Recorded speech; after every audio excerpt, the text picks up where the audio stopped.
everyone. Welcome to Study 33. MP जी के GS series continue चल रही है और इस एमपी जी के जीएस सीरीज़ में आज हमारा नेक्स्ट टॉपिक है मध्य प्रदेश की नदियाँ। मध्य प्रदेश में कौन कौन सी नदियाँ प्रवाहित होती हैं, कौन कौन से जलप्रपात हैं, कौन कौन से बांध हैं, कौन सी परियोजनाएं चल रही हैं उन नदियों पे, उनके बारे में अब हम डिस्कस करेंगे। तो आज हमारा फर्स्ट टॉपिक है, इसमें मध्य प्रदेश में प्रवाहित होने वाली नदियाँ। तो मध्य प्रदेश में तो ऐसे बहुत सारी नदियाँ प्रवाहित होती हैं, इसलिए मध्य प्रदेश को नदियों का मायका भी कहा जाता है। लेकिन हम मध्य प्रदेश की कुछ खास नदियों के बारे में स्टडी करेंगे जहाँ से मोस्टली क्वेश्चन बनते हैं और जो व्यापम के प्रीवियस ईयर एग्ज़ाम में पूछे गए हैं और जहाँ से क्वेश्चन बनने की आशंका होती है। तो सभी नदियों को आज हम कवर करेंगे। तो ये हमारी नदियां हैं, ये आप देख रहे हैं स्क्रीन पर। चंबल नदी, नर्मदा नदी, चंबल नदी, सोन नदी, ताप्ती नदी, क्षिप्रा नदी। क्षिप्रा को थोड़ा करेक्ट कर लीजिएगा, क्षिप्रा है।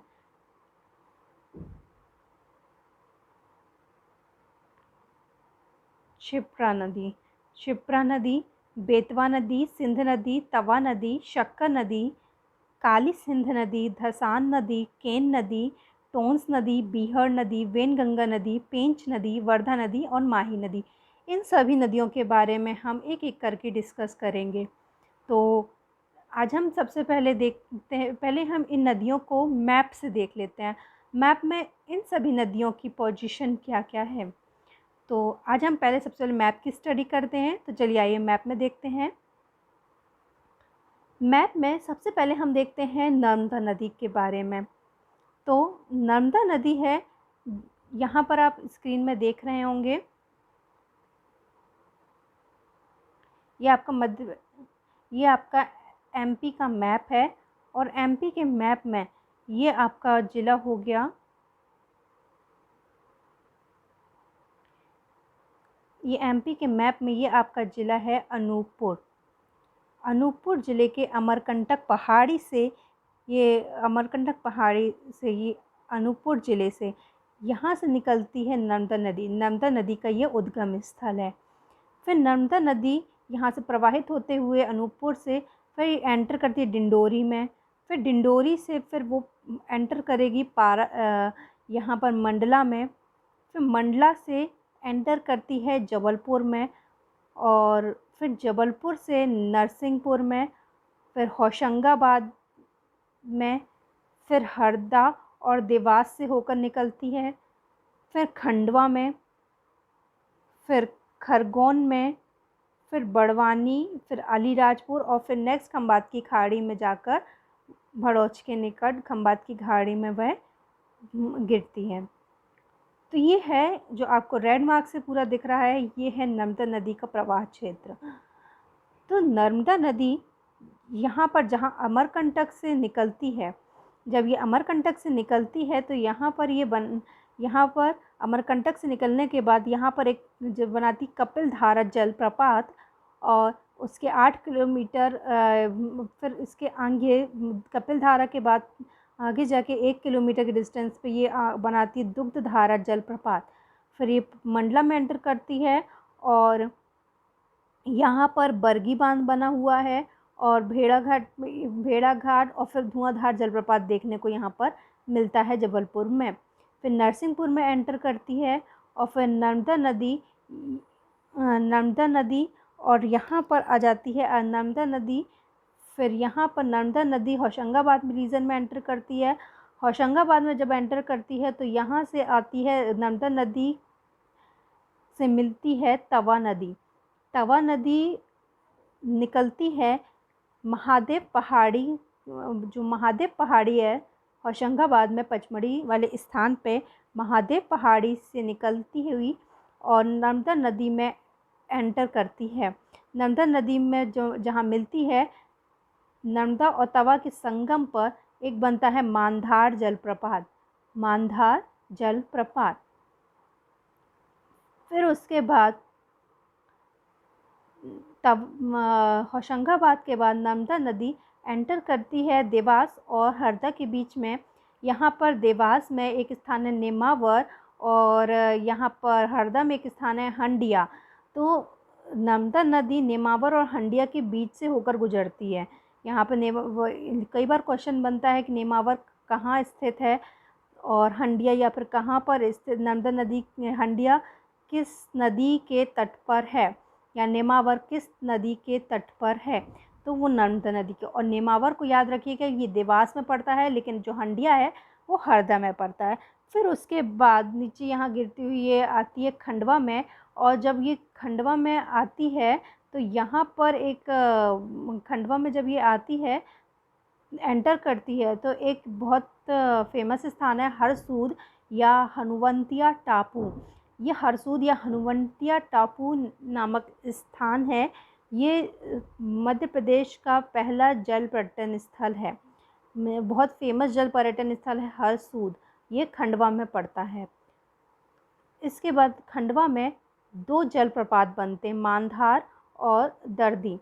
यहाँ पर मानधार और दर्दी जलप्रपात यहाँ पर बनते हैं खंडवा में। और फिर इसके बाद खंडवा में 2 मानधार और दर्दी जलप्रपात, 2 जलप्रपात बनते हैं खंडवा में। उसके बाद एंटर करती है ये खरगोन में, और जैसे एंटर करती है यहाँ पर एक क्षेत्र पड़ता है बड़वाह। तो कई बार क्वेश्चन पे बड़वाह और हंडिया के बीच में कौन से 2 जलप्रपात बनते हैं, कई बार क्वेश्चन पूछा इस तरीके से पूछा गया है, बड़वाह और हंडिया के बीच में कौन से जलप्रपात बनते हैं, तो वो है मानधार और दर्दी जलप्रपात। मानधार और बड़वाह और हंडिया के बीच में कौन से 2 जलप्रपात बनते हैं, तो वो है मानधार और दर्दी जलप्रपात, जो कि खंडवा में पड़ते हैं। बड़वाह लेकिन आपका खरगोन में पड़ता है और हंडिया आपका हरदा में पड़ता है। और तीनों अलग अलग चीज़ें हैं, और लेकिन पूछा सब में एक ही चीज़ के लिए गया है, तो कई बार घुमा फिरा के क्वेश्चन पूछे जाते हैं, तो ये आपको क्लियर होना चाहिए। फिर नेक्स्ट है, जैसे ही खरगोन में एंटर करती है ये नर्मदा जनपद बड़वाह से, फिर ये जाती है धार से होते हुए, मतलब धार और खरगोन की बॉर्डर में पड़ता है महेश्वर। ये महेश्वर नामक स्थान पर बनाती है सहस्त्रधारा जलप्रपात। महेश्वर में सहस्त्रधारा जलप्रपात, महेश्वर है जो बेसिकली धार और खरगोन दोनों जिलों के बॉर्डर में पड़ता है, लेकिन महेश्वर को बहुत सारी बुक्स और नेट पे खरगोन में लिखा गया है, ये खरगोन ज़िले में आता है। तो महेश्वर में ये सहस्त्रधारा जलप्रपात बनाती है। फिर ये बड़वानी और धार से होते हुए फिर बड़वानी होते हुए अलीराजपुर, और फिर यह एंटर कर जाती है खंबात के गुजरात में, और गुजरात में कुछ इसका प्रवाह क्षेत्र रहता है गुजरात महाराष्ट्र में। फिर इसके बाद एंटर कर जाती है वो खंबात की खाड़ी में वह गिरती है और एस्चुरी का निर्माण करती है। तो ये हमने देखा नर्मदा नदी के बारे में। फैक्ट्स पढ़ लेते हैं नर्मदा नदी के बारे में क्या है। नर्मदा नदी है जो, तो नर्मदा नदी का जो मध्य प्रदेश की एक प्रमुख नदी मानी जाती है। मध्य प्रदेश की सबसे बड़ी नदी भी नर्मदा नदी ही है, और इसे कई अन्य नामों रेवाल, मेकासुता इन नामों से भी जाना जाता है। इसका जो प्रवाह क्षेत्र है, मध्य प्रदेश की बात की जाए तो मध्य प्रदेश में इसका प्रवाह क्षेत्रफल 1077 किलोमीटर है। इसकी कुल लंबाई है जो, तो वो इसकी कुल लंबाई की बात करें तो 1322 किलोमीटर है, लेकिन एमपी में यदि बात की जाए तो 1077 किलोमीटर इसकी लंबाई है। तो फैक्ट्स इसके बारे में देख लेते हैं एक बार। नर्मदा नदी, जिसके अन्य नाम रेवा, मिकलसुता, नामोदास, सोगोदेवी, शंकरी है, इन सब कोई भी नाम आए ये नर्मदा नदी के ही नाम हैं। इसका उद्गम कहाँ से होता है? अनूपपुर ज़िले में की अमरकंटक चोटी से होता है, और नविंदाचल पर्वत के समांतर बहते हुए पश्चिम दिशा की ओर प्रवाहित होती है, और भड़ौच के निकट खंबात की खाड़ी में गिरती है, और इसे गुजरात और मध्य प्रदेश की जीवन रेखा भी कहा जाता है। मध्य प्रदेश की यह सबसे लंबी नदी है, और इसकी कुल लंबाई 1312 किलोमीटर है, लेकिन मध्य प्रदेश में 1077। और इसका जो प्रवाह क्षेत्रफल है कितना है, बहुत बार क्वेश्चन पूछा गया है, डायरेक्ट यही क्वेश्चन पूछा जाता है कि कुल इसका अपवाह क्षेत्रफल कितना है, प्रवाह क्षेत्रफल कितना है, और कुछ डाटा दिए रहते हैं। 93,180 वर्ग किलोमीटर इसका कुल प्रवाह क्षेत्रफल है, जो कि 89.9% इसका एमपी में है, 8.5% गुजरात में है, और 1.5% इसका महाराष्ट्र में देखने को मिलता है। नर्मदा भारत की 5वीं सबसे बड़ी नदी है। यदि भारत की नदियों की बात की जाए तो भारत की 5वीं सबसे बड़ी नदी नर्मदा है। फिर नेक्स्ट देखेंगे इसकी कौन कौन सी सहायक नदियाँ। नर्मदा नदी की बहुत सी अन्य सहायक नदियाँ हैं, जैसे कि बरनार, कुछ नदियाँ हैं, ये नर्मदा नदी का प्रवाह क्षेत्रफल है ना। कुछ नदियाँ इसके बाएं तट से आकर मिलती हैं, दाएं तट से आकर मिलती हैं, और कुछ इसके बाएं तट से आकर मिलती हैं। तो उन नदियों के बारे में देख लेते हैं। तो सबसे पहले दाएं तट की सहायक नदियाँ बरनार, बंजर, तवा, छोटी तवा, देव, दूधी, शक्कर, गंजार, ये सभी इसकी बाएं तट से आकर मिलने वाली नदियाँ हैं। ये सभी बाएं तट से आकर मिलती हैं। और दाएं तट की सहायक नदियाँ हिरण, बन्ना, कोना, शुक्र, ऊटी, कोनर, हथनी और मान, ये सभी नदियाँ इसकी सहायक नदियाँ हैं। तो कई बार क्वेश्चन कि इनमें से कौन सी नर्मदा की सहायक नदी नहीं है, कुछ नाम दिए होते हैं, तो आपको इन सभी को याद रखना होगा। बरनार, बंजर, तवा, छोटी तवा, देव, दूधी, शक्कर, गंजा, गोल, ये सभी नदियाँ बाएं तट से, दाएं तट की सहायक नदियाँ बरना, कोनर, ऊटी, हथनी, मान, ये सभी दाएं तट से आकर इसकी सहायक नदियाँ हैं। अब इसके बाद इसमें कौन कौन से जलप्रपात हैं। सबसे पहले आपने देखा था अमरकंटक अनूपपुर में कपिल धारा जलप्रपात 24 मीटर ऊंचा है जो, और फिर उसके बाद देखा था दुग्ध धारा जलप्रपात जो 15 मीटर, उसके आगे 1 किलोमीटर आगे जाएंगे अपन तो आपको दुग्ध धारा जलप्रपात देखने को मिलेगा 15 मीटर ऊंचा। फिर उसके बाद जबलपुर में आपको धुआंधार जलप्रपात देखने मिलेगा भेड़ाघाट में। फिर सहस्त्रधारा जलप्रपात देखने को मिलेगा महेश्वर और खरगोन में। फिर मांधार और दर्दी जलप्रपात खंडवा में, जो कि बड़वा और हंडिया के बीच में देखने को मिलता है। तो ये हमने देखा सहायक नदियाँ, निर्मित जलप्रपात और उसके नर्मदा नदी के फैक्ट्स। अब नर्मदा नदी के तट पर कौन कौन से शहर बसे हुए हैं और कौन कौन से बांध हैं, उनके बारे में देख लेते हैं। नर्मदा नदी के तटीय शहर, कई बार पूछा गया है खंडवा किस नदी के तट पर है, या बड़वानी किस नदी के तट पर है, जबलपुर किस नदी के तट पर है। तो ये कुछ फैक्ट्स, कुछ क्वेश्चन ऐसे ही बन जाते हैं केवल शहर या नगरों के नाम से ही। तो आप ये याद रखिए, नर्मदा नदी के तटीय शहर अमरकंटक, जबलपुर, नरसिंहपुर, होशंगाबाद, निमाड़, खंडवा, खरगोन, ओंकारेश्वर, महेश्वर, बड़वानी, झाबुआ, बड़वा और हंडिया। और लेकिन ये भी याद रखिएगा बड़वा और हंडिया कहाँ पड़ता है। हंडिया हरदा में पड़ता है और बड़वा, ये आप देख सकते हैं पोजीशन बड़वा और हंडिया की, ये आपका बड़वा और हंडिया की पोजीशन आप देख सकते हैं। ये बड़वा आपका पड़ जाता है, ये बड़वा आपका पड़ जाता है ये बड़वा खरगोन में, और ये बड़वा आपका पड़ जाता है खरगोन में, और हंडिया आपका पड़ जाता है हरदा में। तो ये आपने देखा। फिर नर्मदा नदी पर निर्मित कौन कौन से बांध है। इंदिरा गांधी बांध, जहाँ पर मांधार और दर्दी जलप्रपात है, वहाँ पर एक इंदिरा गांधी बांध भी बनाया गया हुआ है खंडवा में। सरदार सरोवर नवेगांव गुजरात में। महेश्वर परियोजना चल रही है महेश्वर में, खरगोन में। पुनासा परियोजना हरसूद खंडवा में, हरसूद नामक स्थान पर पुनासा परियोजना भी चल रही है। और हरसूद है जो हनुवंतिया टापू, ये मध्य प्रदेश का पहला जल पर्यटन स्थल है जो कि नर्मदा नदी के तट पर है। तो ये हमने देखे नर्मदा नदी से रिलेटेड सारे फैक्ट्स।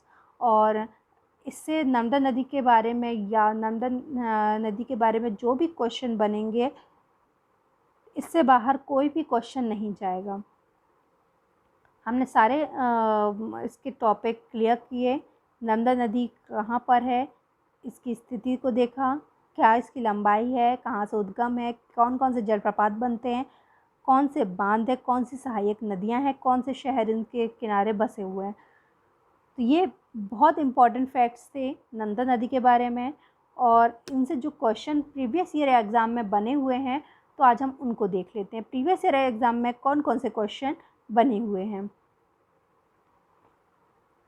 प्रीवियस ईयर एग्ज़ाम में क्वेश्चन बने हुए हैं, नर्मदा नदी मध्य प्रदेश के कितने ज़िलों से होकर गुजरती है। तो नर्मदा नदी मध्य प्रदेश के 15 ज़िलों से होकर गुजरती है। चलिए इन 15 ज़िलों को एक बार हम देख लेते हैं।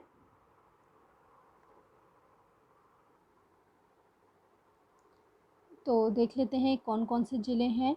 तो सबसे पहले आ जाता है आपका अनूपपुर।